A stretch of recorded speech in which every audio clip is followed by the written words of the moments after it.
So in this video what we want to do is to see how we can obtain the derivative of the sine of theta with respect to theta from first principles, in other words using our basic definition of the derivative as given here.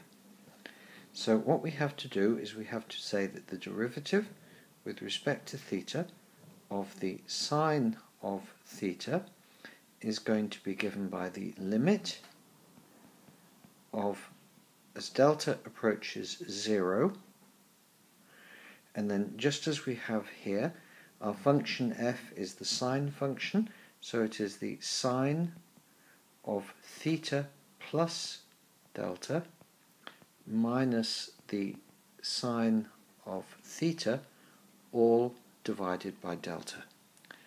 So what we need as well as this is a rule for how we can express the sine of theta plus delta. So that means that we also need to recall that the sine of theta plus delta is the sine of theta multiplied by the cosine of delta plus the cosine of theta multiplied by the sine of delta. And what we do is we take this rule and we substitute it into here, and we are going to do a little bit of algebraic rearrangement. So let me make myself some room.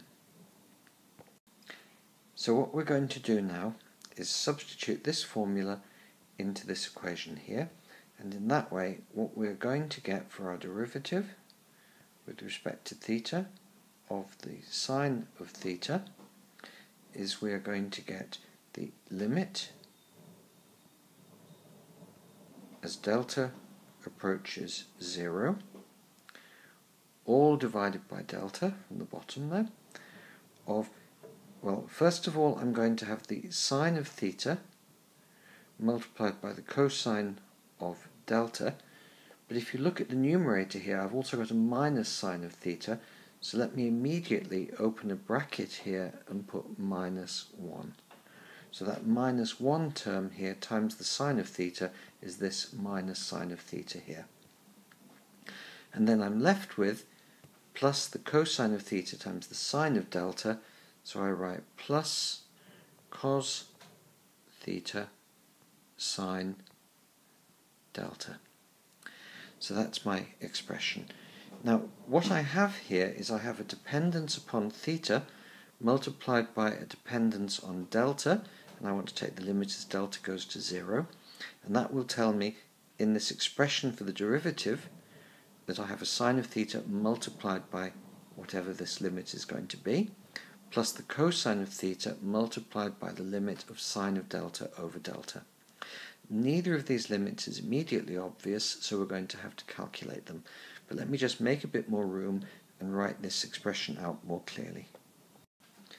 So what we're going to have is sine of theta multiplied by the limit as delta approaches 0 of the cosine of delta minus 1 all over delta plus the cosine of theta multiplied by the limit as delta approaches 0 of sine of delta divided by delta. So all I've done is I've taken this expression here and I've broken it up into two fractions, this term here, and theta does not depend upon delta, so I can just pull it through the limit, it just multiplies this, and then I've also got the cosine of theta times the limit of the sine of delta over delta. So what we want to do now is to look at what these limits are, this one and this one. And what I'm going to do is on a new sheet I'm going to work out what this limit is. Once we've calculated it, I'm going to be able rather easily to work out what this limit is. In fact, we'll see this one vanishes, and having done that we're going to obtain our definition of the derivative from first principles, what the result is for the derivative of the sine of theta with respect to theta.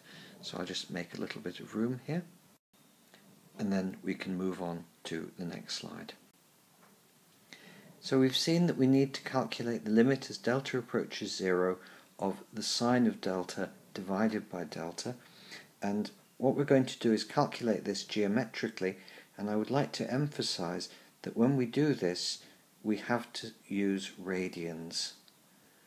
And if we were not to use radians but we were to use degrees, then the entire method of calculation would go through, but there would be correcting factors.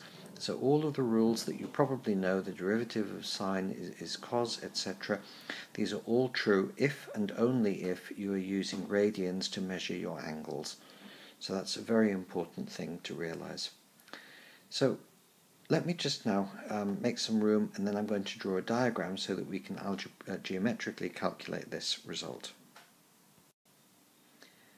So to calculate this limit, what I want to do is I want to draw an arc of a circle, and I'm going to label it A, C, D, and this arc of a circle is going to have angle delta, and the radius of this circle is going to be 1 unit.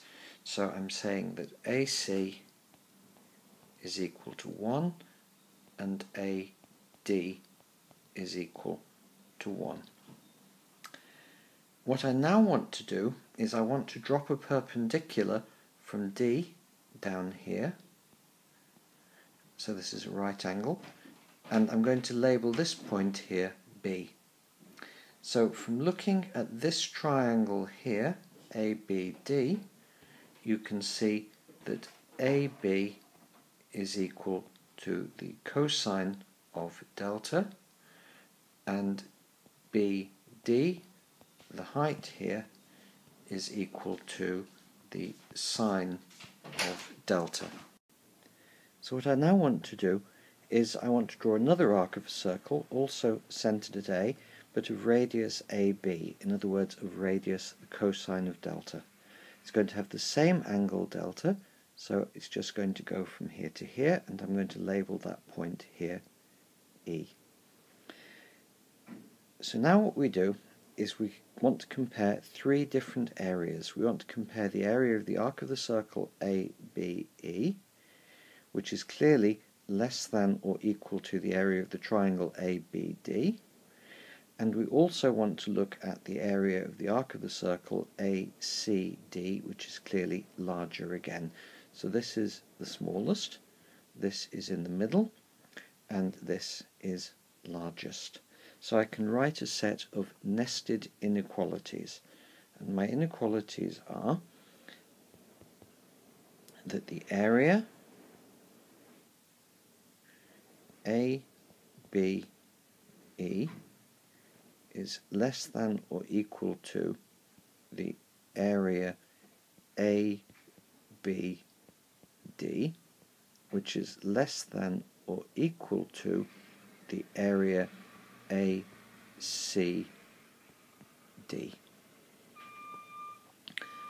So at this stage what I want to do is I want to just briefly recall how it is that we can calculate the area of an arc of a circle. So I'm just going to make myself a little bit of room. So the formula I want to use is that if we're drawing an arc of a circle with an angle, let's call it alpha, and if this circle has radius r, then the area of this arc of a circle is going to be alpha divided by 2 times r squared, assuming that we are measuring the angle in radians. If we were measuring it in degrees, this is not true. So let's just see that this is correct. If alpha is 2 pi, then we would be drawing here a full circle, and 2 pi divided by 2 is pi. Pi r squared is the standard formula for the area of a circle. If alpha was pi, we would have a semicircle, and pi over 2 times r squared is the formula for the area of a semicircle. So that's the formula we need, and let me now make some room, and then we can write out what the areas of these three things are for our inequality. So, for our first area, ABE, we use this formula here. Our angle is delta, so we have delta over 2. multiplied by the radius squared, and we have said that the radius is AB, which is the cosine of delta. So this is times the cosine squared of delta. And this is less than or equal to the area of the triangle ABD, and for that we have the standard formula, a half the base times the height. The base of our triangle is AB, which is the cosine of delta, and the height of the triangle is BD, which is the sine of delta. And this is less than or equal to the area of the largest arc of the circle, ACD, and the angle is again delta, so we have delta divided by 2. But the radius of this circle here, AC, has been chosen to be 1, so therefore we just have a factor of 1 squared, which is 1, and I'm not going to bother writing it down. So, if we look at this, it's not immediately obvious that we have what we're looking for, sine of delta over delta, but we notice that we can carry out some simplifications. First of all, there's a factor of 2 on the bottom in every term in this nested inequality, so we can multiply through by 2 and get rid of them. Secondly, we can divide every term by delta, and in that case we'll have a sine of delta over delta here. We'd still be left with a cosine of delta, so we can also divide by a cosine of delta in every term, and in that case we're going to be left in the middle here with sine of delta divided by delta. So let's just do that now. In other words, let's multiply by 2, divide by the cosine of delta, and divide by delta. And we have to do that to each term, or our inequalities would not be preserved. So let me just make a bit of room and do this. So this gives us, taking first of all this term, multiplying by 2, dividing by delta, and dividing by a cosine of delta, which removes one of these terms, it gives us the cosine of delta. And this is going to be less than or equal to, and on this term here we multiply by 2, gets rid of the half, we divide by a cosine of delta, gets rid of that, and then we divide by delta, so we have the sine of delta divided by delta. And then finally, on this last term here, we have delta over 2, we multiply by 2, we divide by delta, and we divide by the cosine of delta, so we have 1 over the cosine of delta. And now here in the middle, we have exactly what we wanted to study in the limit as delta approaches 0. And if we look at this, we realize that this is less than or equal to 1 over the cosine of delta. And as delta is a small angle, the cosine of delta is positive and approaching 1 from below. So 1 divided by the cosine of delta is going to be a little bit larger than 1, but as delta approaches 0, it is going to approach 1. Over here, we have the cosine of delta, and this is also going to approach 1, but from below. So we see that as delta approaches 0, sine of delta over delta is going to be less than or equal to 1, and it's also going to be greater than or equal to 1. And there is only one solution to that, and the solution is that the limit as delta approaches 0 of sine of delta over delta has got to be equal to 1. So let me just make a little bit of room. So therefore, the limit as delta approaches 0 of the sine of delta, all divided by delta, is equal to 1. And that's one of the first two limits that we require to calculate the derivative of the sine of an angle from first principles. So what we can now do is we can use this result to calculate the other limit that we need, and I'll do that on the next slide. But perhaps I should first say that this idea that saying that the limit of something which is less than or equal to something and greater than or equal to something that if these are the same, that it must then be equal to whatever that value is. In this case it's got to be 1. This is called the squeeze rule or the squeeze theorem. Now let's move on. So we now want to calculate this second limit here, and to do it we're going to be calculating it algebraically using the result that we have just shown a moment ago. So let us consider the cosine of delta minus 1 divided by delta. What I'm going to do is I'm going to multiply top and bottom by the cosine of delta plus 1. And the reason I'm going to do this is because we have a formula which links the cosine and the sine, and the formula is of course that cosine squared plus sine squared is equal to 1. So if I now take this, and all I've done is I've multiplied by 1 in a clever way, is if I multiply this by this, I'm going to get cosine squared minus 1, and the cross terms will cancel. So this is going to be cosine squared of delta minus 1 over delta times, and then brackets, the cosine of delta, and then plus 1. And because the cosine squared plus sine squared is 1, this means that I can rewrite my numerator here as minus sine squared.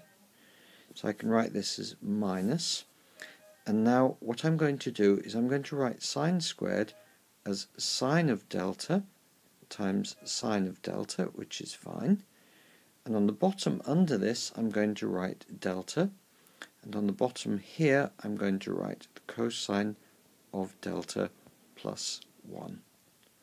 So what I've been able to do is I've been able to write this structure here whose limit we want to calculate as a product of two terms, one of which is something whose limit we already know. We know that it's 1. And here the limit of the numerator is 0, and the limit of the denominator is going to be 1, cos of 0 is 1, plus 1, 2, so I have 0 over 2, and 0 over 2 tends to 0. So I have 1 multiplied by 0 in the limit, with a minus sign, but that tends to 0. So I'll make some room and write that. So therefore, the limit as delta approaches 0 of the cosine of delta minus 1 over delta is equal to minus 1 times 0, which is 0. So that is the second result, and we've now calculated both of the limits that we're going to need to calculate the derivative of the sine function from first principles. So I'll just briefly underline the two results that we need. This vanishes, and this limit here is 1. So on the next slide I'm just going to write out again the equation which we had from the first slide and put these limits in to see what the result is. So let's recall the formula we had at the beginning for the derivative of the sine of theta with respect to theta. It's sine of theta multiplied by this limit, which we have just shown is equal to 0, and it is the cosine of theta multiplied by this limit, which we have just shown is equal to 1. So therefore we conclude that the derivative with respect to theta of the sine of theta is equal to the cosine of theta. And what I would encourage you now to do is to use these limits and to also show that the derivative of the cosine of theta is minus the sine of theta. It follows in very much the same way, and you have to use exactly the same limits.